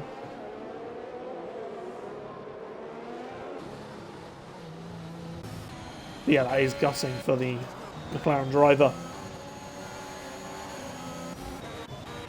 So you can see Ellis, Leah are in the pits. Definitely makes sense for them to go into the pits. Be able to serve 5-second penalties in the pits, of course. On Leah's got damage, actually, so makes even more sense for him.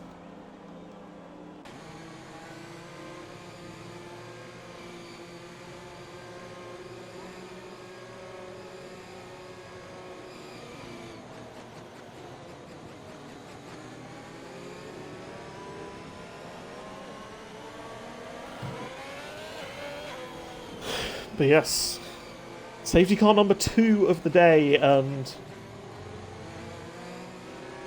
yeah, this race has suddenly become absolute carnage. Golden Egg Fries says he's on. Can I get an invite, please? Yep.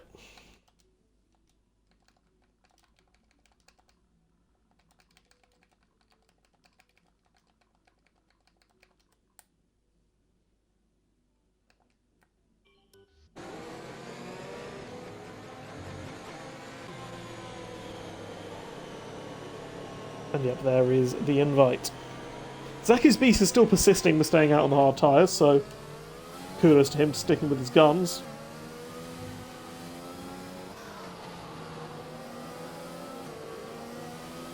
And if you join back before your car enters the pits, then it might be worth pitting again. Although I think the safety car might be coming in next lap, so it's probably not worth it. But look at the number of penalties we have here. At the moment, Jaylee Men's, Drastic Blaze, and OG James 96 are going to be your 3 podium finishers. And absolutely anything can happen between now and the end of the race. As Leah is pitting once again, presumably to serve his 5-second penalty. Yep, that is correct. And he's going to go onto a set of softs, so presumably hoping that they can make it to the rain. A risk he is willing to take.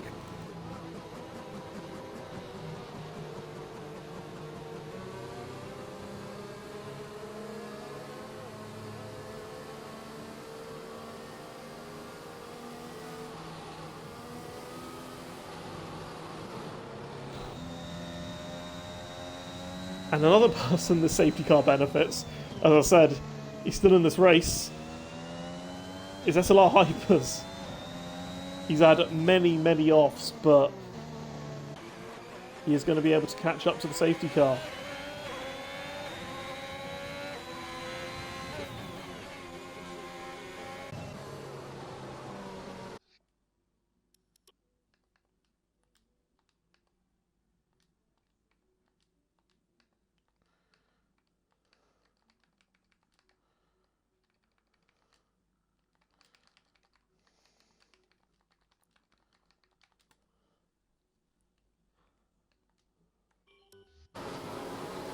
As the safety car is now in this lap. So once again, Men's is going to take us to our restart. Backing up the pack, and he goes at a similar point to what he did last time. And again, he's caught Teddy napping a bit. As further back, what's happening? Doesn't look like there's too much happening. I just see Teddy warming up his tyres a bit. Understandably so. An SW legend, obviously letting people go as he is a lap down. As Hyper's rejuvenated a bit, perhaps is trying to make a move on Ellis. They've given each other room, but Ellis say, "Oh no! Lofty is gone and he's made contact with Golden Egg Fries AI, and Leah is out, and Ellis is out, and it's not really updated at all." But oh, that is disaster for those guys. I'm not really sure why it's not showing that they're out of the race, but I can assure you their cars are out. And wow, I mean, if you thought this race couldn't have more carnage than it already did, there's your answer on whether it can.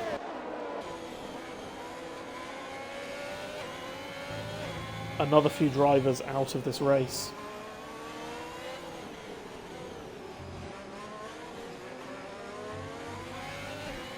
As finally it's updated, saying that they are out of the race on my screen. There we are. So we now have 13 runners. After those other 2 casualties. And yeah, this is turning into a race of attrition. But the race at the front is perhaps turning into a bit of a race.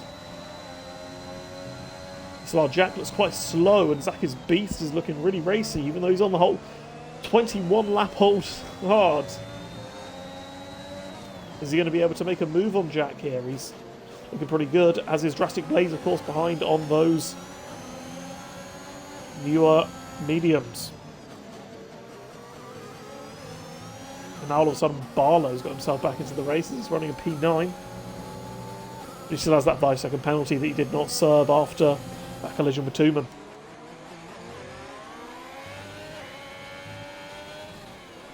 As Lofty has gone for a set of intermediates in the pits. I don't think the rain's there yet, mate. It's very bold. But I think that does show that he was prepping for perhaps a bout of wet weather. I can see the clouds are getting... I see the clouds are coming over on this track, and rain is certainly going to come. As Lofty is just letting everyone go. He's going to have to basically stop in the apex to be able to let everyone go. But he has done.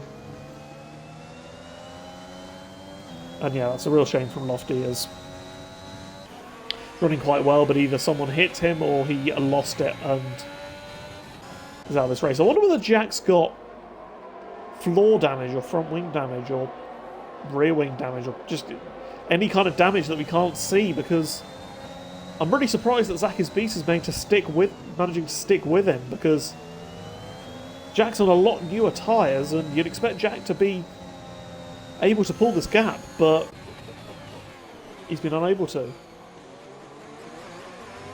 And someone else who's been unable to pull the gap is Jaylee Menz. Teddy's hards are looking quite good at the moment. Menz is running quite high battery at the moment, so he will probably have Teddy covered, and obviously does not have any penalties, but Teddy has one.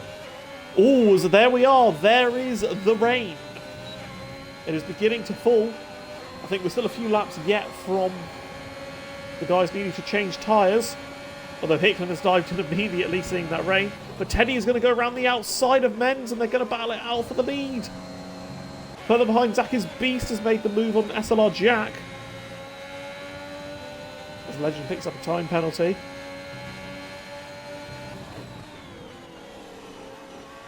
But yeah, Teddy is looking quite racy here. And Jack's lost another position to Drastic Blaze.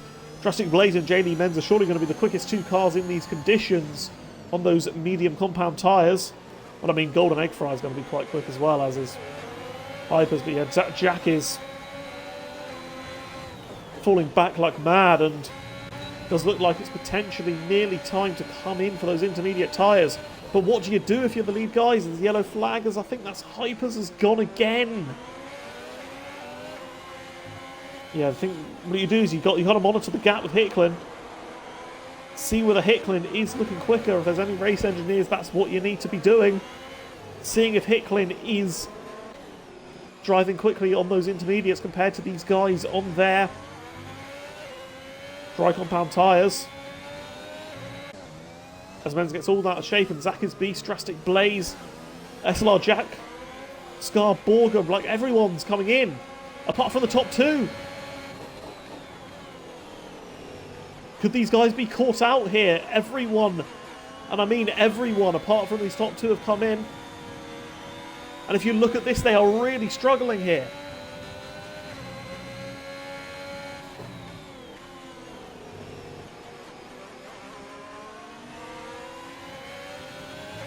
Zach's Beast is coming out of the pits on those intermediate tyres, as is Drastic Blaze behind him. Yeah, as is everyone, as I said. And Teddy and Menz have got to just limp back to the pits on these tyres. They had about a 3 or 4 second lead to Zach, but on the wrong tyres, as DRS has been disabled, that gap could completely go. Despite DRS being disabled, Teddy's going to try and move on Menz, but they're just going to be sliding each other up even more. Teddy goes so deep, as does Menz. They've got to absolutely crawl back to the pits here, the front two. They were leading so comfortably, but now they're going to be losing so much time and they can barely keep it on the track here. What is this going to mean for this race? They're just about going to make it to the pits, although Menz loses it a bit. And they're going to be going side by side into the pits almost. But they have made it. They have made it, but they have lost so much time. And I think this means only one thing. This means Zach's Beast is going to be the race leader. Drastic Blaze is going to be in P2, and Drastic Blaze doesn't have any penalties. So this could be Drastic Blaze in the provisional lead of this race. This is absolute scenes. Teddy and Menz, they're coming out. They're both coming out on the intermediates. They're coming out together, and yep, as I thought, they have lost the position to Zach's Beast. But Drastic Blaze and J. Lee Menz are going to go side by side. This is for the provisional lead of this race. And Drastic Blaze has taken the position. Absolute chaos. Here as the leading two could take one lap too long to come into the pits for a set of intermediate tyres. And suddenly the field has been completely shaken up. Zach's Beast 25 is in the lead of the race. Drastic Blaze is in second, but J. Lee Menz is right on his tail. This is going to be a battle to the end of the race. Can Zach's Beast get the gap he needs? If he can, then it will be his win. But otherwise, this right here that I'm on board with is the battle for the lead. Let's have a look at Zach's Beast penalties. They are 3 seconds, and he is 2.9 seconds ahead of Drastic Blaze. That is how close it is for the battle of the victory, folks. This is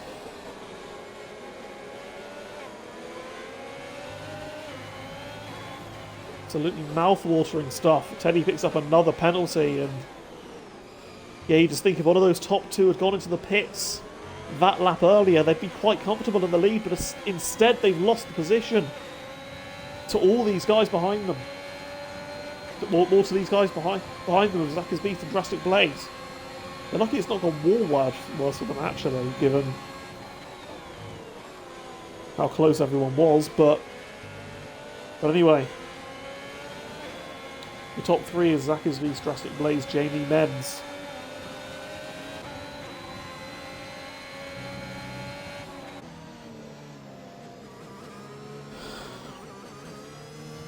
There are 6 laps to go here, and I guess the next question is, the rain's fallen down quite hard. Could it possibly get wet enough for wets towards the end of this race? I don't know if it would be worth a pit stop for anybody to go onto them, but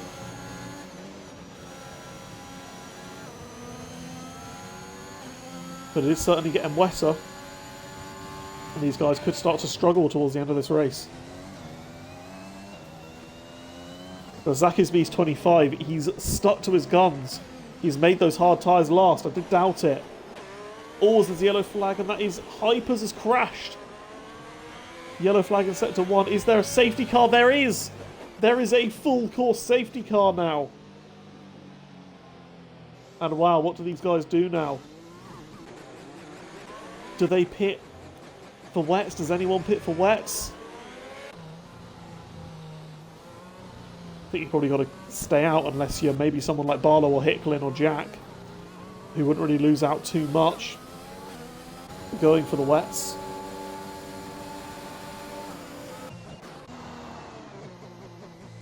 But that gap that Zach's Beast had opened up on Drastic Blaze, on Menz, has completely gone. So he's got to do that all over again, and now Drastic Blaze is well and truly the favourite for this race victory.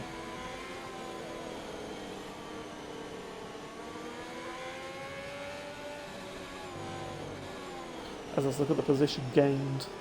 Zach's Beast up 13, Scar Borger up 15. Drastic Blaze up 3, JD Menz up 7 as Lofty gets a drive-through penalty for speeding under the safety car as the weekend's gone from bad to even worse.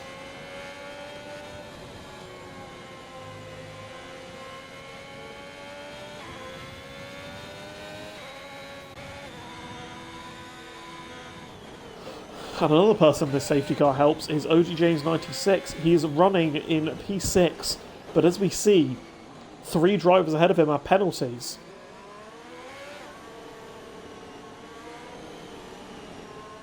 So when this all shakes up, OG James 96 could potentially be on for a podium here. But there's still a few laps to go yet.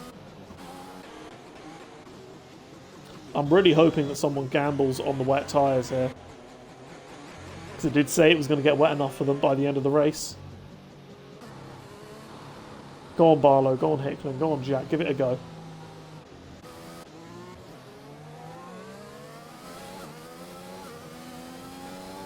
Yeah, I'm not giving it a go.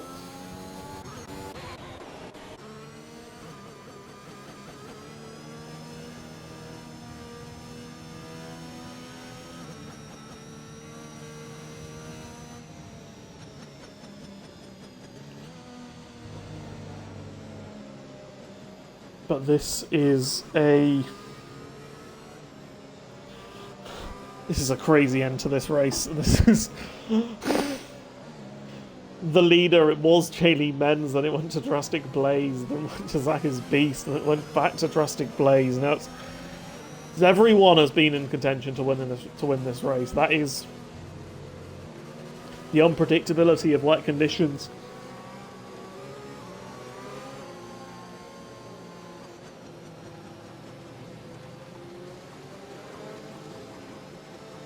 And there are still going to be a few laps left of this race. Guys on the lead lap have caught up. So if the game is smart, it will bring in the safety car now. But it might just keep it out for one more lap. In which case we'd have a 3-lap sprint to the end.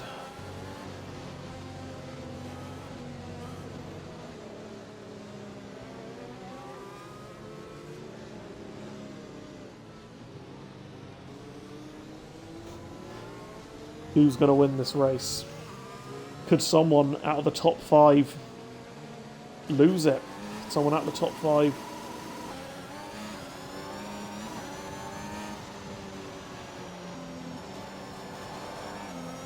Suddenly,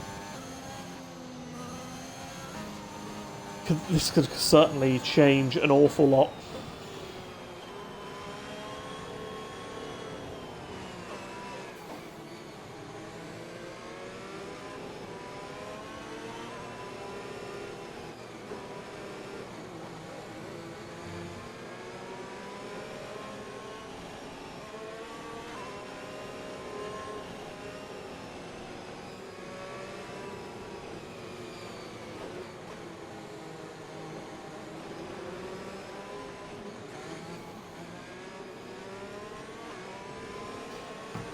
Oh, something's happened here. What's happened? I think that's Teddy.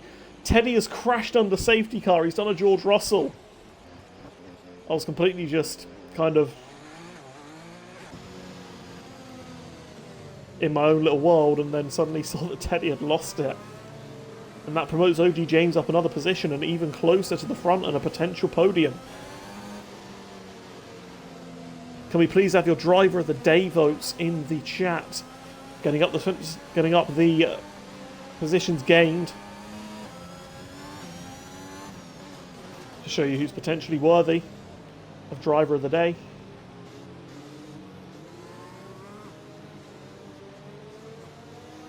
My personal pick is Zach's Beast 25, as Zach's Beast has been diligent with his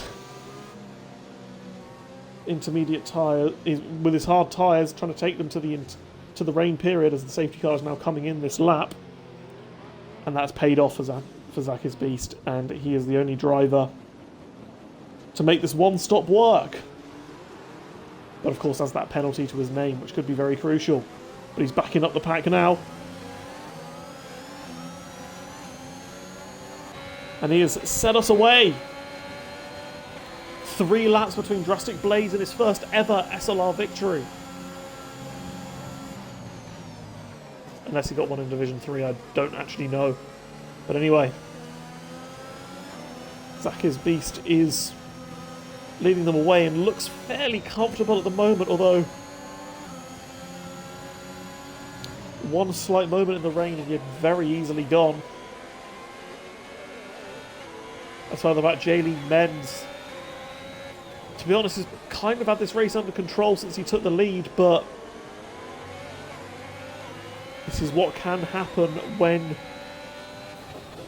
there's unpredictable weather,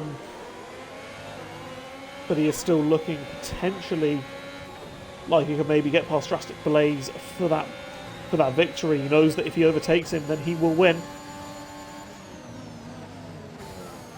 That's further back. SLR Barlow is going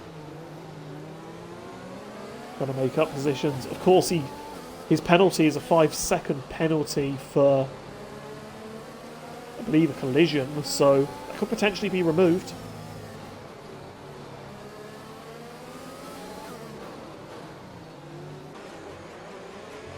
But anyway, Zach's Beast has nearly opened up a second, and he's going to be pushing flat out as there's yellow flag, and that's OG James. No, OG James is gone.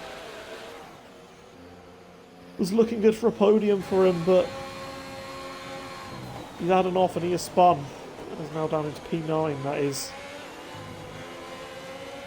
That's really gutting for OG James, as he was having a very, very good race.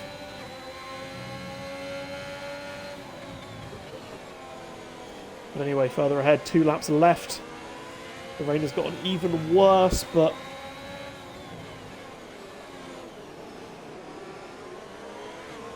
all these drivers are still on the intermediate tyres. This is yellow in sector 1, and that is OG James might have had another moment.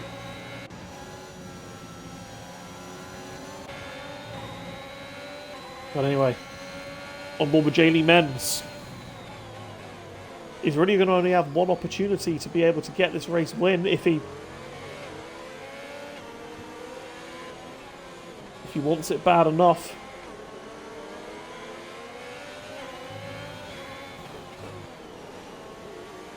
As we're going into the final lap now. Absolutely pivotal exit to the final corner for Drastic Blaze. It looks like he's done it right. But Menz is going to absolutely rinse his battery to try and get close enough to be able to challenge for a move. Doesn't look like he's far enough. Doesn't look like he's close enough, but of course anything can happen. Zach's Beast, it does not look like he's going to pull that 3 seconds, but it is probably going to be a podium for him.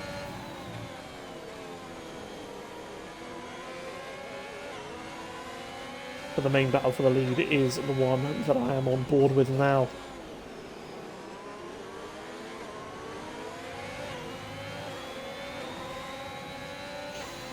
Just one sector to go for these two drivers.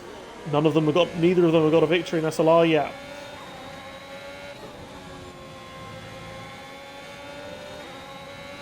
But they've navigated the difficult part of this track.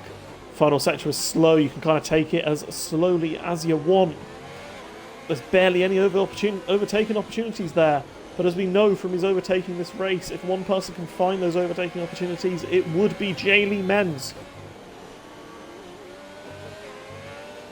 As these two are now rounding the final couple of corners. Oh, Menz has thought about making a move. He's touched Drastic Blaze. But Blaze has kept the position. Zach's Beast is going to cross the line to win on track. But it is Drastic Blaze picking up his first ever SLR victory. In Division 2 at least. Jaylee Menz comes home in P3. Zach is in P2. Zach's Beast is P3 after his penalties. Scar Borger's P4. Solid drive from him. SLR Barlow is P5 after that pole position, of course. SLR Jack in P6. Solid points for him. Just kind of had a race by himself, really. It must be said. Wasn't involved in any of the major incidents. And then Hicklin picks up some solid points in 7th. Teddy's come home in 8th after a late spin under that safety car. And OG James 96 after a spin of his own gets 9th. with Golden Egg Fryer in the P10, the driver rounding off the points.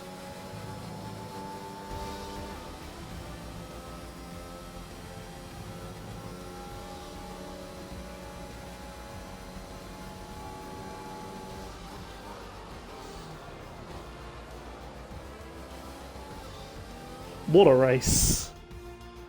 What a mega race.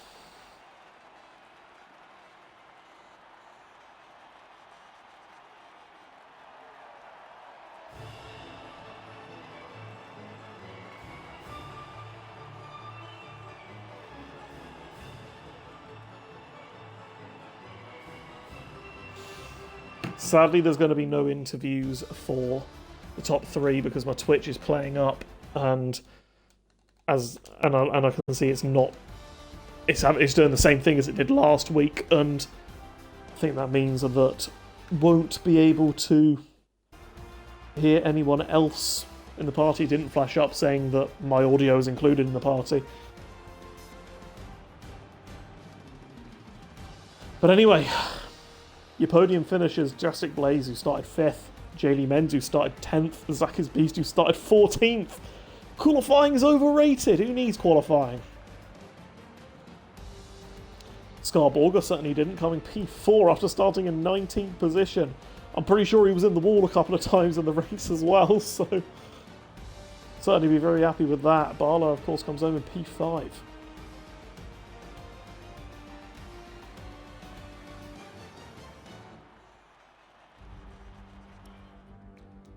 But yes, that's all you've got time for. An unbelievable race, and don't ever say that someone is definitely going to win a race. This is league racing, and this is what can happen when you have an equal grid and equal opportunities for all of the drivers to just absolutely give it their all and show what they're made of. And that's what happens when you have changeable conditions. About 5 to 10 different people could have won that race, but the winner in the end was Drastic Blaze. Certainly showed a turn of pace, and is your victor for today. Thank you all for watching. I have been SLR Sem. Good night. And please join us for Division 3 at 9 PM. Yep, don't forget Division 3. If you thought Div 2 was crazy, Div 3 might be even crazier. Good night.